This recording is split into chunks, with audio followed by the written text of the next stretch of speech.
watching Property TV.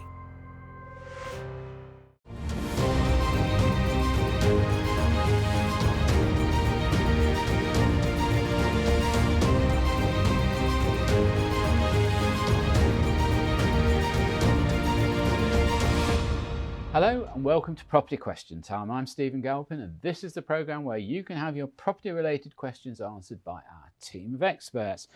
And joining me today is Terry Everson, Business Development Director of Cornerstone FX, Foreign Exchange Experts. Welcome, Terry. Good morning, Stephen. Good to have you back again. Thank you. Hope your trip in was okay. Yeah, very good.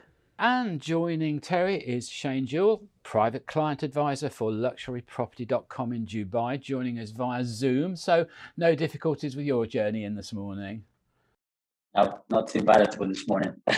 Well, welcome to you, Shane. First time on the programme, so we'll try and go easy with you, okay? Yeah, please. Although we're sitting here in a sort of windswept Canary Wharf, I think about 7 or 8 degrees. And what is it where you are? I think we're at about 26 today, so it's a bit chilly for Dubai. That's why you got your coat on, of course. Yeah. That's why I've got the jacket on, yeah. Okay, good. Well, we take it that we're jealous. All right, Terry, we're going to start with you. So your first question is, I see many adverts for FX services, all claiming that they are cheaper in terms of fees and, in addition, offer keener exchange rates than the banks. How do they manage to offer these savings? And would I be sacrificing safety of my money by using them? Okay, Stephen. First, I'll give you a bit of background on how sort of brokers got involved as opposed to the banks, because historically the banks had a bit of a monopoly on this, where clients were typically using their bank because they didn't realise there was an alternative. And they were taking wide spreads from the interbank market. You now get more and more brokers getting involved that can offer much better rates than the bank. And the reason they can do this is because of the volume of foreign exchange they're transacting in the market. They get extremely tight rates, and also they don't have the overheads that the banks have. So they can offer much tighter exchange rates for the customer. Okay, so I guess where the question is coming from is that what's the there's always a cost, isn't there? So what's the downside of these savings? I don't think there is a downside, because typically if a client was using the bank, if they had any queries on a transaction, to get through to the right person at the bank would be very difficult. In these days of press 1 for this, press 2 for that. With a broker, you can normally get straight through to the person to answer the query. No, there isn't any downsides. Your funds are protected because you have a designated, what's known as an IBAN. So when a client opens an account with a broker, they get a designated account. So when they send money in... So that's like a protected account? It's a protected account, correct. So no, there is no downside. Okay, so you're not sacrificing safety at all, you're not taking a risk? Correct. Okay, and so just to encapsulate that and just make it very clear, really what you're saying is there's such a huge volume, these guys can negotiate really tight rates and keep and the bigger the volume, the tighter the rates. Okay, now does the rate vary much according to how much you're transferring? Yes, it does. You would normally get a better rate, if you was doing £1 million against the euro than doing 10,000. Right. The larger amount, you'd always get the better rate. Okay, and that applies to exchange rate as well as fees? Yeah, the fees with a broker are minimal. You pay a bank charge, which is typically less than £10. There's no markup on that. So it's all in the exchange rate, and that can vary, depending. If a client is going to do more than one transaction, you'd give them a better rate, as opposed to a one-off transaction. Yeah, just normal commercial considerations. Commercial consideration, correct. I suppose, really.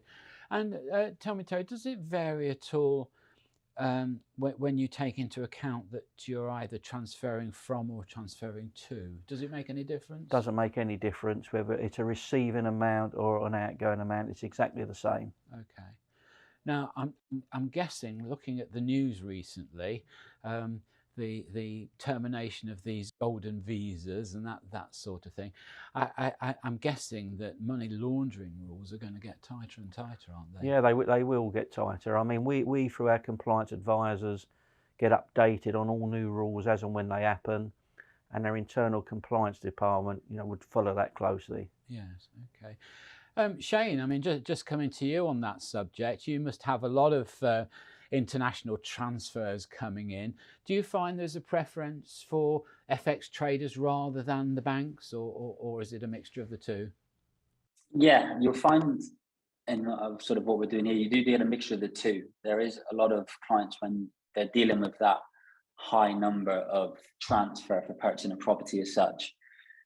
When they do save that rate, it's a very big saving which they're getting. So a lot of them would go for that FX trading because of the cost of how much the banks would charge to do a big transfer of that sort of nature. So yeah, I do find, but then I'll also find the client where they'll think in their head that they'll go with the safety of the bank. But yeah, I'll find 9 times out of 10 that they would rather go for the FX trading because of the amount they would save. I suppose that choice to some extent is how much you're raveled up with the bank in terms of the money you're borrowing to buy the property, perhaps. Maybe, exactly. Maybe that. Well, one thing, a lot of it in Dubai, a lot of it's cash purchases as well.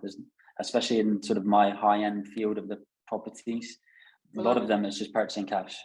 I mean, just researching a little bit before the program and talking to you, I know some of your properties on the Palm, for instance, some of these prime villas are $10 million plus, aren't they? So yeah, they really are. Yeah, and it's really top end. It is actually mad to think that a lot of these properties of that nature and that amount of money is all purchased in there. They're not really even taking finance on them. Okay, and again, coming to investment in Dubai, is it? Are you going through the same process as we're going through, which is a sort of strengthening of money laundering regulations, that sort of thing? Does your government there sort of want to have a look at where the funds have come from? Yeah, so we're not only ahead as sort of the UK is, but they are really starting to strengthen and look at where the funds are coming from and this type of thing now. Dubai is definitely getting stronger on the laundering aspect. Okay, well, that can't be a bad thing, can it? Okay, no. Well, Shane, we're going to move on to your first question, and it's this. I'm looking to purchase abroad, and Dubai is top of my list. What areas of Dubai would you recommend for my purchase, taking into account both rental and resale in the future?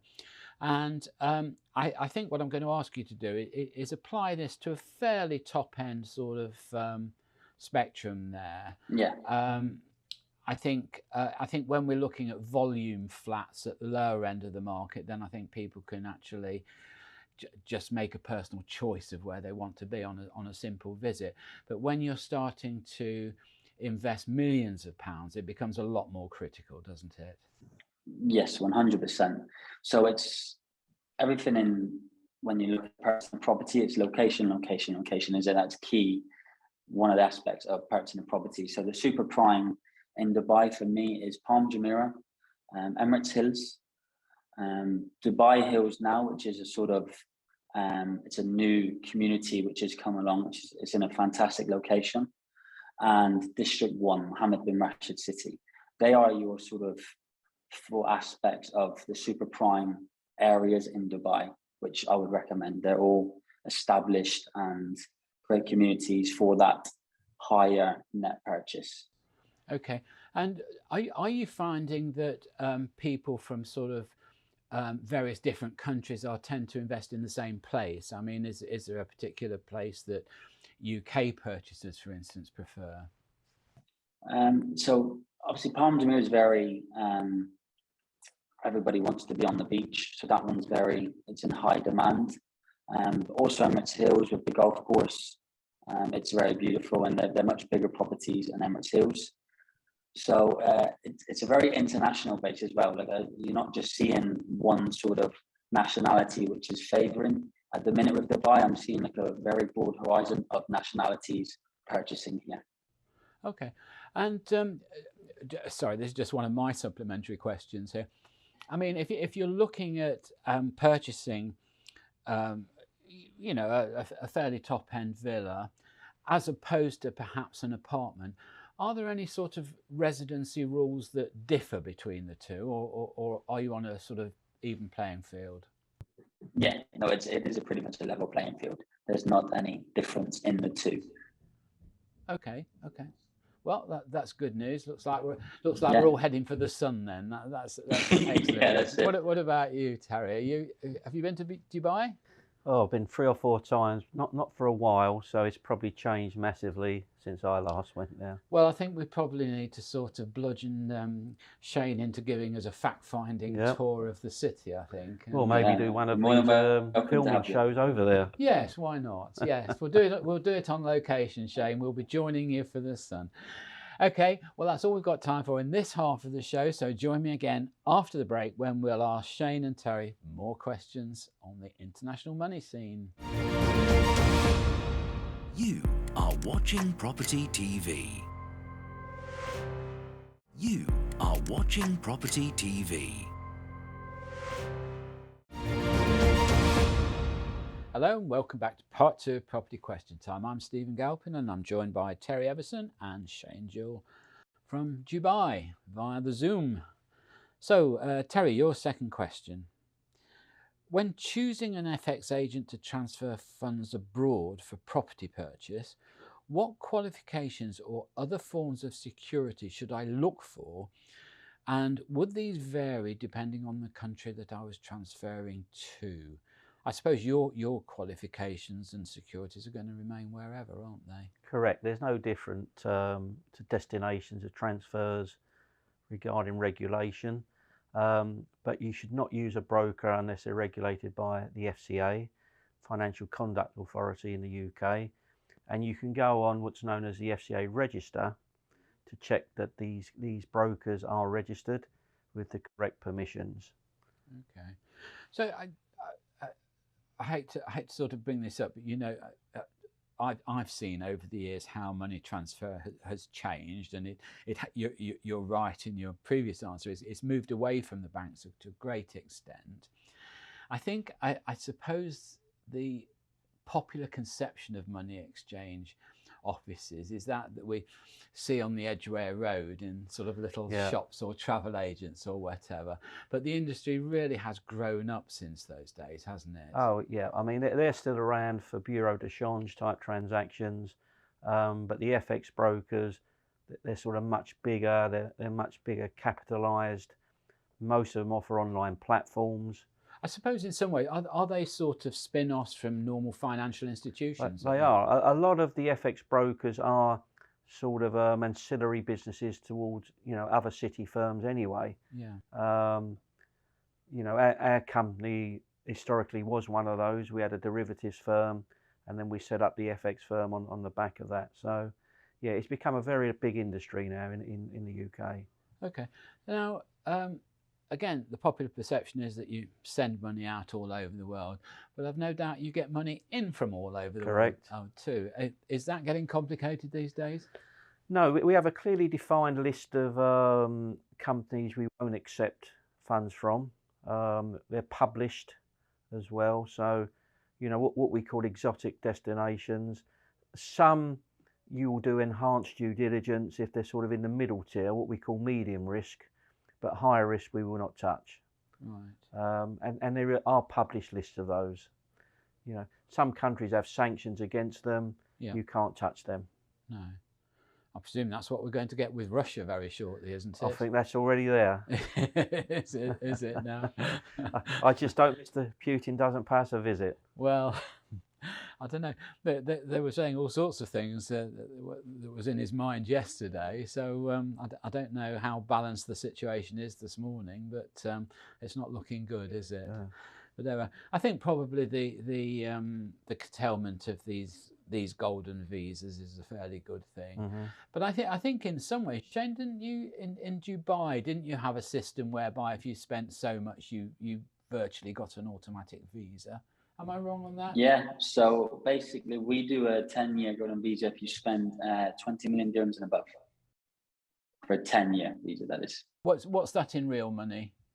In pounds, you're looking at around 2 million, is it? £2 million British? Yeah.